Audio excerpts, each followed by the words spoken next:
নাকের সাইনাস বা পলিপাস এটা যে কত যন্ত্রণাদায়ক এবং ভয়ঙ্কর এটা শুধু যার হয়েছে সেই বোঝে। এই দেখেন কত ভয়ঙ্কর একটি চাইনিজ। এখন আপনাদেরকে দূরবীনের সহায়তায় একটি নাকের ছবি দেখাবো। এটা হলো প্রথম অবস্থায় একটি মাংসবিন্দু যা আমাদের সবার থাকে। এটা একটা গ্ল্যান্ড। এটার অনেক কার্যকরী, এটার অনেক কাজ রয়েছে।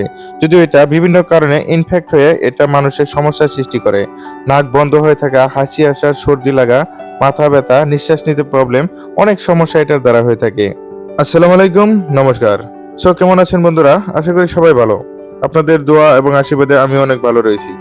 তো আমি আগেও এই সাইনাস বা পলিপাসের সমস্যার সমাধান নিয়ে কয়েকটি ভিডিও দিয়েছি, তা প্রায় মিলিয়নের দিকে ভিউজ। অনেকেই আপনারা সাপোর্ট করেছেন।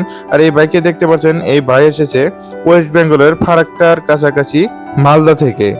আর এতটাই সাইনাসের প্রবলেম যে নিঃশ্বাস নিতে অসুবিধা হয়ে যায়, তাই সেই মালদা থেকে ট্রেন করে আসছে সারা রাত, আর আমার এখানে সকালে এসে পৌঁছে গেছে।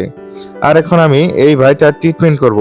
প্রথমে আমি সৃষ্টিকর্তাকে অসংখ্য ধন্যবাদ এবং শুকরিয়া, যিনি আমাকে এই কাজে আসতে সাহায্য করেছেন, এবং তারপর আমার উস্তাদজিকে আমি অসংখ্য ধন্যবাদ দিব, কারণ তিনি আমাকে অনেক বিশ্বাস করে এই কাজটি সঁপে দিয়েছেন মানুষের সেবা করার জন্য।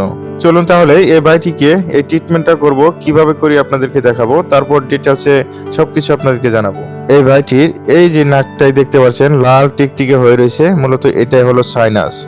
আর এই সাইনাসটির জন্য তিনি অনেক প্রবলেমে রয়েছে।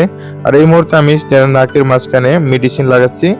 আর এই মেডিসিনগুলো কোনো প্রকারই ধরবে না এবং কোনো ক্ষতিও হবে না, এটার দ্বারা কোনো সাইড এফেক্টও হবে না। তো এটা আমি লাগাচ্ছি এভাবে, একটু নাকটা হালকা ডলে দিচ্ছি যাতে বস্তুটা নরম হয়ে যায়। আর এইভাবে আমি বস্তুটাকে এখন ক্লিয়ার করব। মানে ক্লিয়ারটা মাত্র 2 থেকে 3 মিনিটে হয়ে যায়। কোনো ব্যথা অনুভব হয় না বা কোনো রক্তক্ষরণও হবে না, কোনো অসুবিধা নেই। এই দেখুন, মাত্র 2 মিনিটের ভিতরে আমি এইভাবে এটাকে বের করে নিয়েছি। মানে এটা ক্লিয়ার হয়ে গেল অলরেডি।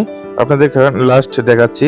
এই দেখুন বাটার নাকটা দেখুন আপনারা, সেই লাল টিকটিকে আর নেই, এবং কি নাকটাও কত দূর ফাঁসা হয়ে গেছে। মানে চাপা ছিল, সেই চাপাটা এখন আর নেই। বরপাটার সৌন্দর্য থেকে এই ভাইটি আমার কাছে এসেছে।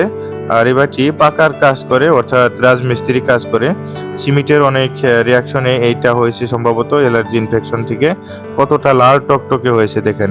না মাঝখানে যেটা হারা থাকে, হারাটা ব্যান হয়ে এদিকে এসেছে। আর এটা আমি কাজ করার পর ফাইনাল রেজাল্ট আপনারা দেখতে পাচ্ছেন এই মুহূর্তে। সুন্দর বাজে কাজটা হয়েছে, বাইরে আর কোনো অসুবিধা নেই। অনেকে আমার এড্রেস জানতে চান। এটা হলো ভারতবর্ষ, অর্থাৎ ইন্ডিয়া, আসাম, বরপেটা ডিস্ট্রিক্ট আমাদের বাড়ি। আমার নাম সফজল হক, আর আমাদের গ্রামের নাম তেলেরিয়া।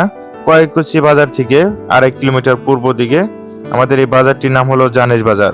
তো আপনারা আইতে চাইলে আপনারা আসতে পারেন। যেভাবে হোক আপনারা বরপাটা টাউনে আসবেন বা বরপাটা রোডে থেকে কয়েককুচি বাজার আসবেন, সেখান থেকে আপনারা আসতে পারেন, কোনো অসুবিধা নেই। এই ভিডিওর কমেন্ট বক্সে আমি একটা ভিডিও লিঙ্ক দিয়ে দিব, আর সেইটার মধ্যে আমার নাম্বার দেওয়া রয়েছে, ফোন নাম্বার। আপনারা চাইলে সেখান থেকে কল করতে পারেন।